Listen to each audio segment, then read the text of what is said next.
Εγώ είμαι ένας τραγουδιστής του έρωτα και της ζωής.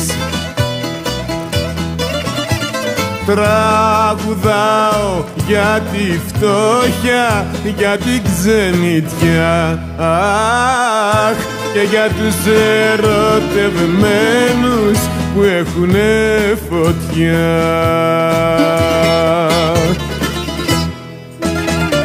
Του λαού τα αδέρφια λέω κι όταν τραγουδάω κλαίω,